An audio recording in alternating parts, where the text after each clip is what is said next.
My name is Rowan Hart. I'm 29, and I just stood up at a white tablecloth celebration dinner, placed $60 on linen, and walked out while three men laughed like I was the punchline. I'm not the punchline, I'm the period. The steering wheel is warm under my palms, a slow heat from the winter sun that doesn't reach my throat. It's tight there. Anger, humiliation, and something clearer than either, resolve. 5 minutes ago, I was the girlfriend at Victor's big promotion dinner. Now, I'm the woman he invited to be mocked, then gave an exit like a dare. If you don't like my friend's rude jokes, you can just pay and leave. Thanks for the option. Start at the beginning. Victor and I have been together 3 years. He's 28, corporate marketing, clean shoes, and cleaner slides, the kind of person who speaks in bullet points and has a favorite sparkling water. I'm an electrician. I spend my days tracing problems inside walls and my nights coaxing a stubborn 1978 Honda CB750 back to life. Our apartment smells like lemon cleaner on his days, mineral oil and steel on mine. We were doing okay, mostly, except for one recurring headache, his core friend group. They're a trio he's known since college. Matthew, 29, with the perpetual smirk and family money. Jason, 28, who compliments women like he's reading from an outdated manual. And Brandon, 27, who believes the volume of his laugh equals the strength of his argument. They've always been a bit much, which is a polite way to describe men who treat your blue-collar work like a costume. Lately, they've gotten worse. Tonight was Victor's promotion, senior marketing coordinator. I was genuinely proud. I picked the downtown steakhouse, reservations for 6, and told Victor, my treat for the table. I meant it. Sometimes you show love with money you worked for with your hands. It started fine. Cocktails, appetizers, the kind of expensive water that tastes like a dare. Then Matthew stirred his old-fashioned and didn't look at me when he said, "So Rowan, still playing with wires for a living? Must be nice having such a simple job. Not much thinking required, right?" I smiled because smiling is the first tool women learn. Actually, electrical work is mostly problem solving. Also, simple is how lights stay on and buildings don't burn down. Jason snorted. No offense, but it's not like you need a degree. Rowan's got her, what do you call it? Trade card? He glanced at Victor for backup. Meanwhile, our boy here is climbing the corporate ladder. Both ladders lead somewhere, I said, still polite, the way you keep your voice low when you're holding a very full glass. Brandon leaned in. And the bikes? You still dumping money into those rust buckets? He said rust buckets the way someone says hand-me-downs. Vintage motorcycles, I said. I just finished the carb rebuild on a 78 Honda. She'll hit the road in spring. Matthew laughed. Cute hobby. Expensive one, though. Hey, Vic, remember Thomas from the conference? Now that guy's got ambition. VP track by 30. Victor cut his steak, chuckling, eyes on the plate. Thomas works hard, he said, and didn't look at me. The jokes kept coming. Little pebbles thrown at a window, each one too small to break it, together loud enough to keep you from resting. Wires become playthings. Projects become money pits.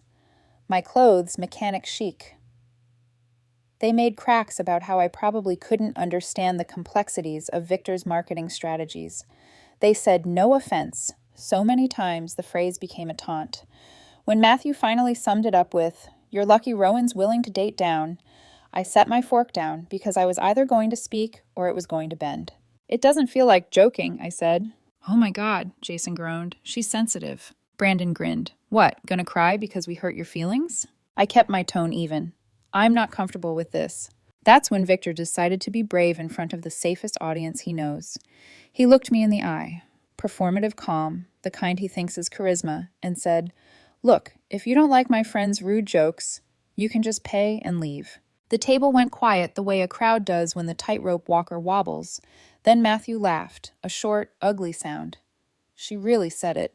I nodded. Thanks for the option. I stood up, pulled my wallet, did quick math, entree, side, drink, tax, tip, and set the cash beside my napkin. I didn't slam it. Politeness is a better exit wound. This covers mine, I said. Victor rolled his eyes. Rowan, sit down, don't be dramatic. I slipped my car keys from my pocket. Enjoy your celebration. 5 minutes, Jason whispered as I stepped away, conspiratorial. She'll be back in 5. The laughter followed me halfway to the door. By the time the host said, "Have a good night," it had thinned into the usual clink and murmur. Outside, winter had put a cool hand on the city's throat. My breath made small ghosts. I sat in the car and stared at my reflection in the rearview mirror. My lipstick hadn't smudged. My patience had. 10 minutes later, my phone began buzzing like a wasp nest under glass. "Victor, very funny. Come back and pay the bill." I watched the notification fade. "Victor, Rowan, this isn't cute anymore." Another. "Victor, are you serious right now?" A call, then another. 15 by the time the engine warmed. On the 10th buzz, I turned the car on. On the 15th, I pulled into traffic. By the time I hit the river, the group chat I'd muted months ago came alive with screenshots I didn't need to read to know the shape of them. "Bro, she'll be back. Make her stop playing. Tell her it's her idea she invited us." I drove home. We live 12 minutes from the restaurant if the lights are kind. Tonight they were all yellow, blinking caution like advice. By the time I parked, he'd left 3 voicemails escalating from amused to annoyed to furious. The first, "Okay, joke's over," could have been a sitcom line. The second, "You left me with a $400 bill," could have been a spreadsheet note. The third, "Answer your phone," had the edge his friends love and I used to pretend was a phase. Inside the apartment, the couch looked like a place a woman would sit if she were still trying. I didn't sit. I grabbed a duffel from the closet, filled it with clothes, toiletries, the essentials that tell you you're a person independent of a dinner table. I sent a single text to my best friend Maya. "Any chance your couch is free?" Her reply came in 2 seconds. "Always. Door code is the same. T's on." As I zipped the duffel, another text appeared. "Victor, you invited everyone out to celebrate me. You pay for the table." I stared at it, then typed. "I paid for what I ordered. I took the option you gave me." 3 dots appeared, disappeared, appeared again. "You're humiliating me in front of my friends." "Your friends humiliated me. You laughed." "They were joking. Stop being sensitive. Come back and fix this." I slid the phone into my back pocket and lifted the duffel. The apartment door closed with a soft seal, the kind good weather stripping gives you, and I thought about the dozens of times I'd made sure this place was safe. Outlets wired right, breaker labeled, fire alarms checked. It's strange when you realize the threat isn't in the walls. It's at the table. In the hallway, my phone buzzed again. Not Victor this time. Unknown number. I let it go to voicemail. The screen lit once more. Group chat screenshot, this time forwarded by Maya with a single message. "Do not respond. Just get here." I reached the parking lot as a trio of laughter rolled out of someone else's car. For a split second, my stomach flipped. Matthew's laugh has that particular nasal bark, but it was a stranger laughing at something that wasn't me. Relief is a small thing you notice only when it returns. At a red light, I pressed voicemails to my ear, just long enough to catalog the tone. Annoyed, angry, accusatory. The last one, softer. "Babe, please, I'm sorry. They went too far. Come back and we'll talk. Just, can you Venmo me for last night? I had to put the whole thing on my card." I thumbed it away. Maya's building smelled like dryer sheets and cumin from someone's dinner, a comfort I hadn't known I needed. She opened her door before I knocked, the kind of friend who hears your footsteps because she's memorized the rhythm. "Tea," she said, pressing a mug into my hand, "and the guest blanket that sheds, so you can feel like you're winning a snow globe." I laughed, the sound thin but real. I left. "I know," she said. "It's about time." We sat. I told her everything, not the facts. She knew those, but the angles. Victor's eyes on his plate, the way Matthew said date down, the specific cruelty of being told you can leave like a child offered a door to a hallway no one expects her to walk into. Maya listened the way people who love you do, without practicing their response while you speak. When I finished, she said, "What do you need from me tonight?" "Silence," I said, "and a place where my phone is not the boss." Done! We turned on a show we'd both seen 100 times precisely, because we wouldn't need to watch it. My phone buzzed, face down, every few minutes, a metronome marking a tempo I no longer had to dance to. Somewhere across town, 3 men were ordering another round on a check that had just become complicated. Somewhere in the middle of that, Victor was framing me as dramatic, then cool, then cruel, whatever fit best in the moment between his pride and their approval. I finished my tea, set the mug down, and pulled the guest blanket to my chin. The shed stuck to my sweater like confetti. Tomorrow, Maya said softly, we make a list. Of what? What's yours, she said, and what isn't? I closed my eyes. For the first time in a long time, rest didn't feel like something I had to earn. The next morning, sunlight leaked through Maya's gauzy curtains, brushing my face like it wasn't sure it was welcome yet. I woke to the faint smell of coffee and something toasty. Maya's version of comfort was caffeine and carbs. For a second, my body forgot the weight in my chest. Then my phone buzzed on the nightstand, and reality climbed back under the covers. Victor, we need to talk. Victor, not over text. Come home. Victor, you can't just run away every time you get your feelings hurt. Every message was a variation of the same sentence. Less apology, more accusation. He didn't want reconciliation. He wanted control back. Maya walked in holding 2 mugs, wearing a robe and the kind of calm that only comes from watching someone you love finally leave a disaster. Black, 2 sugars, she said, handing me one. You look like you're halfway between angry and free. Feels about right, I said. I think he's escalating. Look, I handed her the phone. She read silently, then raised an eyebrow. He's mad that you followed his instructions. That's poetic. Poetic but expensive, I said, glancing at the last text. Send me $400. The server said you walked out without paying for everyone else's meals. She set the mug down. Let me guess. He invited them, ordered the most expensive stuff on the menu, and assumed you'd pick up the bill. Pretty much, I said. My promotion gift to him, apparently. Then it's his debt, not yours. Maya's tone could cut glass. You're not his sponsor. By noon, the messages turned from angry to theatrical. Victor, this is humiliating, Rowan. Everyone thinks I'm broke. Victor, you left me stranded. Victor, you're making me look bad. That last one made me laugh. You did that all by yourself. But the laughter only lasted a few seconds. Because right then, a new text arrived from an unfamiliar number. Unknown. Hey, this is Brandon's girlfriend, Leah. You don't know me, but I heard what happened. The guys are planning something. Some kind of lesson for you. They think you'll crawl back if they push hard enough. Just a heads up. I stared at the screen. A chill worked its way up my arms. Maya leaned over. What is it? I read it aloud. She frowned. They're idiots, not criminals. Still, let's stay ahead of it. I nodded. I'm going back to the apartment while he's at work. I need my stuff, the bike, my tools. I don't want to give him a chance to touch any of it. Maya didn't even hesitate. I'm coming with you. We got there around 3. The hall smelled faintly of stale wine and burnt sugar. Outside the door, a yellow slip fluttered under the doormat. Notice of noise complaint. Guess the after-party was loud, Maya muttered. Inside was worse. Wine bottles crowded the counter like trophies. Takeout boxes, greasy napkins, an open pizza box on the coffee table, and there, near the couch, an empty spot where my PlayStation used to be. He didn't, I whispered.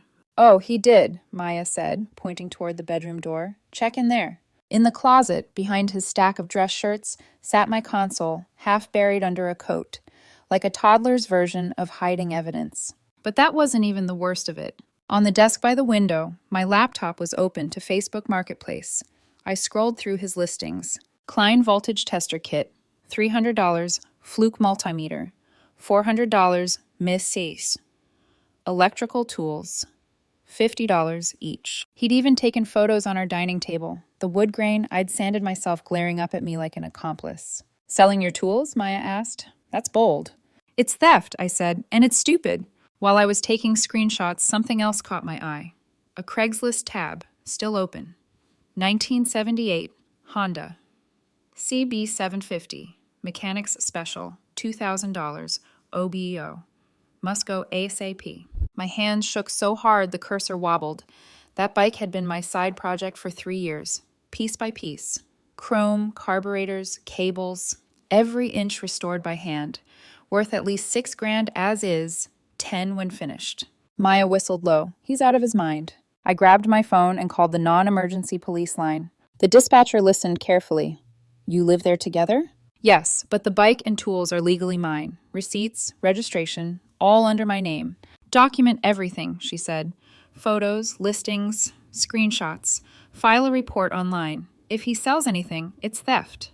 I thanked her, hung up, and started taking pictures like evidence was oxygen. Halfway through, my landlord called. Ms. Hart, this is Mr. Chen. We need to talk about the lease. His voice was polite, cautious. Victor called, said you'd abandoned the apartment. He asked to remove your name. I almost laughed. I've been gone 3 days, Mr. Chen, because my boyfriend told me to leave if I didn't like his friends insulting me, then started selling my property. Silence, then a low exhale. I see. He made it sound different. He's still hosting parties, right? I asked, nodding toward the noise complaint slip. Yes, 2 neighbors reported loud music. That's a violation. I told him everything about the thefts, the posts, the breakup. By the time I finished, Mr. Chen said, "You've always been on time with rent. No complaints. If you'd like to stay and take over the lease, I'm open to that." What about him? He'd have to agree to removal, or I can issue a notice if violations continue. Between you and me, Mr. Chen said dryly, I prefer tenants who don't sell each other's belongings. I smiled for the first time all day. That makes 2 of us.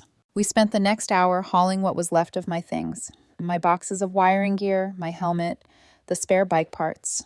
When we rolled the Honda into the truck bed, I felt something unclench in my ribs, like the weight of it was proof that not everything I'd built could be stolen. As we strapped it down, my phone buzzed again. Victor, you went through my stuff? Victor, you're being insane. I needed money to cover your dinner stunt. Victor, what's yours is mine, remember? Maya snorted. Classic. I typed back one message. Selling someone's property without permission isn't partnership, it's theft. 3 dots blinked. We live together. That makes it ours. No, Victor, I wrote. That makes it evidence. Then I attached screenshots of every listing, the bike's registration, and the open police report number. Maya leaned over my shoulder. You think he'll get the hint? I think he'll hear it loud and clear when a detective calls, I said, hitting send. That evening, Mr. Chen texted again. Noise complaint recorded. Second violation. If another occurs, eviction notice will be served. I smiled grimly. Victor thought consequences were optional. I was about to remind him they came with interest. At Maya's, we set the boxes down in her spare room. I stood in the doorway, looking at the mess of my life neatly contained in cardboard. This feels surreal, I said. Maya handed me a slice of leftover pizza. You know what feels better? What? Peace and a locked door that only you have the key to. I laughed, but it came out watery. I'll drink to that. She raised her soda can. To boundaries. I raised mine back, and to never dating a man who calls your job simple again. We clinked cans. For the first time in days, the sound didn't echo back empty. 2 days later, I met Mr. Chen in his office, a small glass cube that smelled faintly of coffee and printer ink. He reviewed the papers I'd filed, nodding with a kind of slow, methodical approval that felt like justice in motion. You've got documentation, photos, police report number, timestamps. He flipped through the pages. He can't talk his way out of this. I'll start the notice today. Cure or quit? I asked. He smiled faintly. You've been reading your lease. Yes. 3 days to remedy or vacate. He's got enough violations to fill a checklist. By the time I walked out, the winter sun had thawed just enough to feel like reward. I drove straight back to the apartment. I wanted my tools, the few he hadn't pawned, and closure. When I pulled up, Victor's car was already there. Of course it was. He had a talent for bad timing. He was on the curb, smoking, phone in hand, still performing for an audience I couldn't see. The moment he spotted my truck, he dropped the cigarette and marched over. Rowan. He said my name like it was something fragile he might break just to see the pieces. What are you doing here? I asked, unlocking the tailgate. What are you doing? Moving out? Acting like I'm the villain here? He gestured toward the apartment window. I come home to find half your stuff gone and a notice taped to the door. That's between you and the landlord, I said, calm. Noise violations, unauthorized sales, theft. You earned that notice. His jaw tightened. You told him? I didn't have to. The neighbors did. I just confirmed the story. Behind him, a car door slammed. 3 figures stepped out. His friends. Matthew, Jason, and Brandon. Like clockwork, the chorus arrived. Matthew smirked. There she is, the runaway mechanic. Jason added, You owe Vic $400, by the way. You invited everyone, remember? Brandon chuckled. Maybe she can sell her vintage junk to cover it. I took a deep breath. If you 3 are here to perform, I'm not buying tickets. Step aside. Come on, Matthew sneered. You're not seriously walking out over one dinner. It's not one dinner, I said, my voice steady. It's 3 years of disrespect, of your jokes, of his silence, of being told to leave if I didn't like it, and then being mocked when I did. Victor folded his arms. You're blowing this out of proportion. They didn't mean it. Maybe not then, I said, but you mean it now. He blinked. What's that supposed to mean? You stood there, I said quietly. You laughed while they talked down to me. And when I drew a line, you turned it into a test. You wanted to see if I'd beg. I didn't. Jesus, Rowan, Jason muttered, rolling his eyes. You sound like a therapist. I met his gaze. You sound like a child who's never been told no. That shut him up. Victor stepped closer. You really want to ruin 3 years over some bruised ego? I looked at him then, really looked. The careful haircut, the pressed jacket, the eyes that never once stayed soft when I needed them to. I realized I wasn't angry anymore. I was done. My ego's fine, I said. My boundaries are finally clear. I turned back to the truck, hoisting one last box into the bed. He grabbed my arm. We can fix this, okay? Just stop making a scene. I pulled free. I'm not making a scene. You did that when you turned our life into one. Brandon snorted. You think you're better than us now? No, I said, slamming the tailgate shut. I just think I'm not part of this anymore. Maya's car rounded the corner right on cue, her headlights flashing once. Backup had arrived. She parked, stepped out, phone already recording. Everything okay here? She called, loud enough for the whole street. Matthew muttered, Oh, great, the sidekick. You're careful, Maya said. The sidekick knows the police report number. Victor exhaled, rubbing his temples. You called the cops? I filed a theft report, I said. And by the way, those marketplace listings are traceable. Every click, every message. You'll get a call soon. His voice cracked. You're overreacting. I smiled faintly. You keep saying that. Maybe someday it'll be true. He stared at me, searching for the version of me who used to stay quiet. She wasn't there anymore. I climbed into the truck.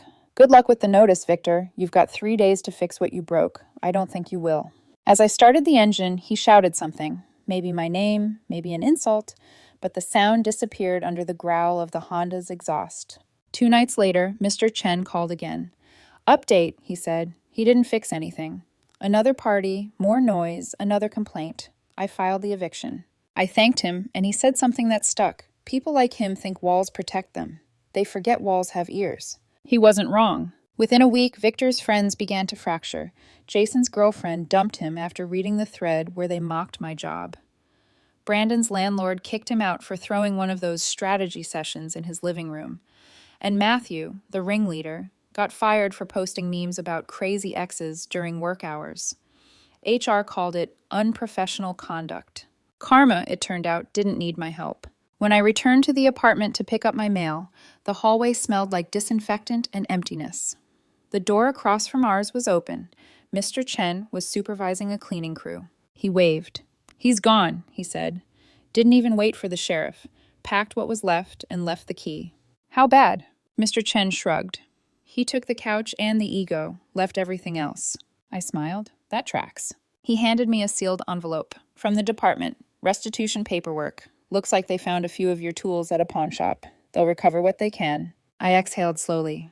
Thank you. As I walked back to the truck, I glanced at the building one last time. The windows looked cleaner, without the blinds we argued over. For the first time, the place felt like it belonged to itself again. Maya texted me as I drove away. You free this weekend?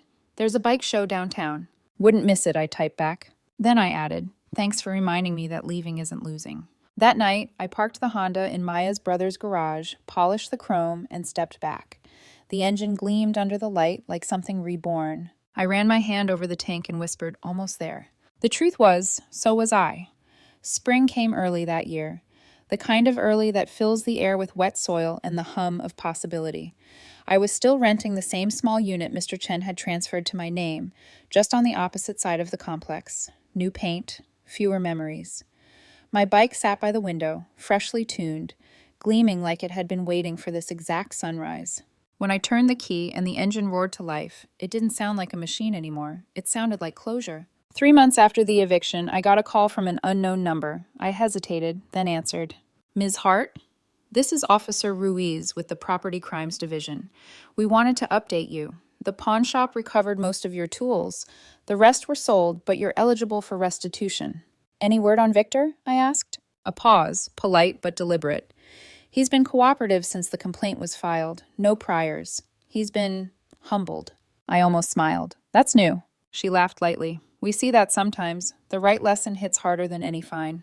When I hung up, I sat there for a moment, letting the quiet fill the space where chaos used to live. 2 weeks later, Maya convinced me to take the bike to the Harbor Vintage Show. "You need to show her off," she said, meaning the bike, "and yourself too." The show was held at an old shipyard turned event space, all steel beams and ocean air. The first thing I noticed when we rolled in wasn't the engines or the shine.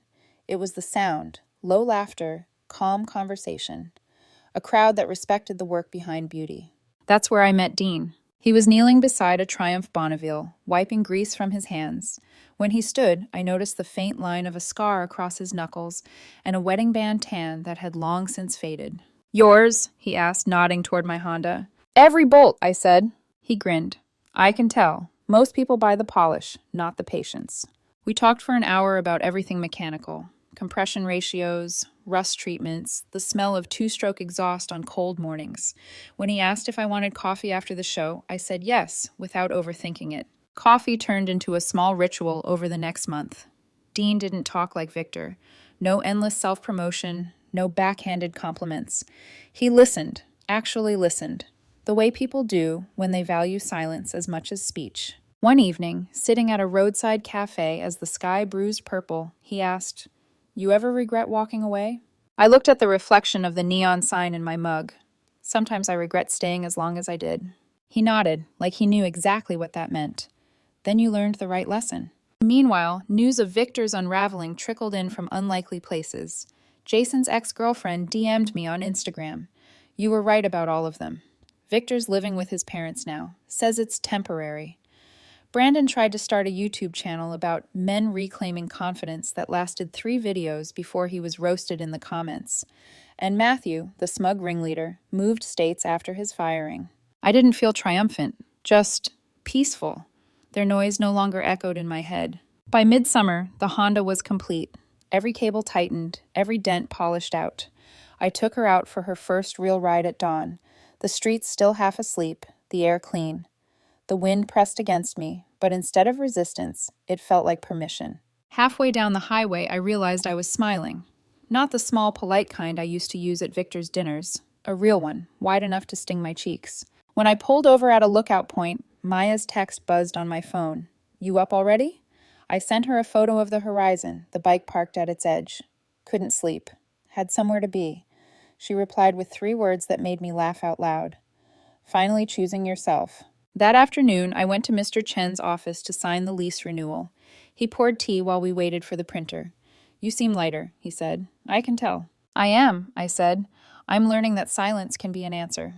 He nodded. Silence is the sound of walls not arguing anymore. We both laughed. 2 weeks later, a small envelope arrived in the mail. Official letterhead from the Property Crimes Division. Restitution check enclosed. Modest, but symbolic. I took it straight to the bank, then stopped by the bike shop and bought new gloves. Not because I needed them, but because they were mine to buy, mine to wear. When I slipped them on, that night, the leather soft and new, I thought about how something can fit better after you've let go of what didn't. A month later, Dean and I met for dinner at a seaside diner. He leaned back in his chair, watching the waves hit the pier.